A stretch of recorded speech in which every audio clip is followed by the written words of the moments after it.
నమస్తే మిత్రులారా, డిఎస్సి కీకి సంబంధించినటువంటి ఒక అప్డేట్ అయితే మనకు రావడం అనేటువంటి జరిగింది. వీటి గురించి పూర్తిగా తెలుసుకోవడానికి ప్రయత్నం అయితే చేద్దాం. అయితే డిఎస్సికి సంబంధించినటువంటి ప్రైమరీ కీ ఏదైతే ఉందో కామన్గా ఈ ప్రైమరీ కీలో దాదాపుగా 28,000 పై చిలుకు ఆబ్జెక్షన్స్ అనేటువంటిది రావడం అనేటువంటి జరిగింది.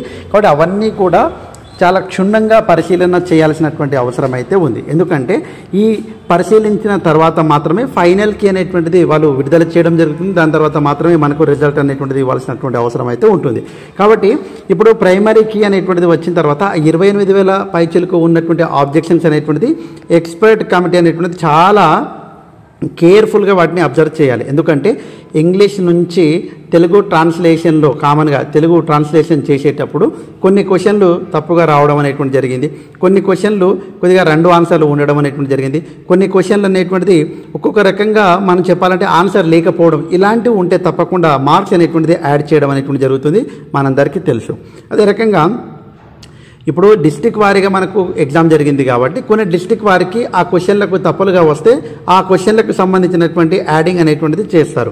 ఒకవేళ యాడింగ్ చేస్తే అందరికీ చేస్తారండి. ఒకవేళ మైనస్ చేస్తే ఆ క్వశ్చన్లకు వదిలిపెట్టి మిగతా వాటికి టోటల్ మార్క్స్ మనకు వచ్చేటువంటి మార్క్స్ అనేటువంటిది కౌంట్ చేయడం అనేటువంటి జరుగుతుంది. ఆ రకంగా అయితే డిఎస్సికి సంబంధించినటువంటి కీ ప్రైమరీ కీ పైన అయితే ఎక్స్పర్ట్ కమిటీ ఇప్పుడైతే పరిశీలన చేయడం అనేటువంటి జరుగుతూ ఉన్నది.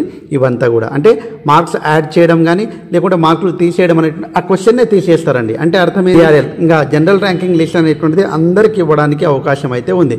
ఎవరైతే ఎగ్జామ్ రాసినటువంటి ఆస్పిరెంట్స్ ఉన్నారో అందరికీ ఇవ్వాల్సినటువంటి అంటే ఎన్ని మార్కులు వచ్చాయనేటువంటి తెలుసుకోవాల్సినటువంటి అవసరం ఉంటుంది. కాబట్టి జిఆర్ఎల్ అనేటువంటిది ఇవ్వడం అనేటువంటి జరుగుతుంది.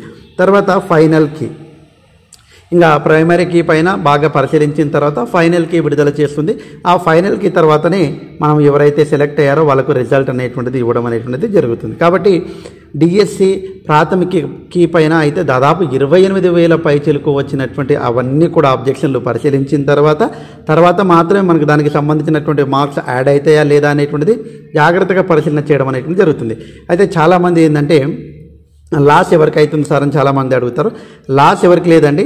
ఏదైతే క్వశ్చన్స్ ఉన్నాయో ఆబ్జెక్షన్స్ అనేటువంటిది పెట్టుకున్నారో అది ఇప్పుడు ప్రాథమిక కీలో వాళ్ళకు కరెక్ట్ అయ్యింది అనుకోండి, కరెక్ట్ అయ్యింది. అలాంటి వాళ్ళకు తీసేయడం ద్వారా ఒక మార్కు పోయింది కదా అని అనుకుంటున్నట్టు. అంటే వాస్తవంగా ఏది కరెక్ట్ అవుతుందో దానికి మాత్రమే మార్క్ ఇవ్వడం అనేటువంటి జరగాలి. పొరపాటున వేరేది కూడా ఇచ్చి ఉంటారు, ప్రాథమిక కీలో కూడా అలా జరిగింది. కాబట్టి అలాంటి వాళ్ళకైతే కొద్దిగా బాధ అనిపిస్తుంది.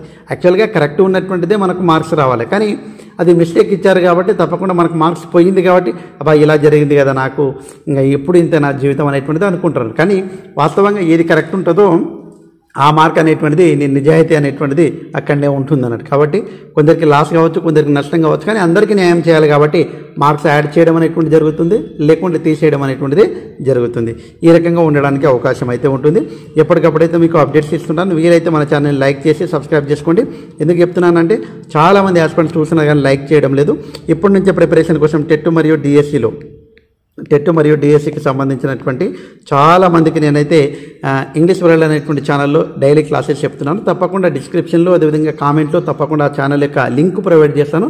తప్పకుండా మీరు ఆ ఛానల్కు సబ్స్క్రైబ్ చేసుకోండి. అదేవిధంగా డైలీ క్లాసులు అయితే వినడానికి ప్రయత్నం అయితే చేయండి. Thanks for watching. All the best. Bye. See you.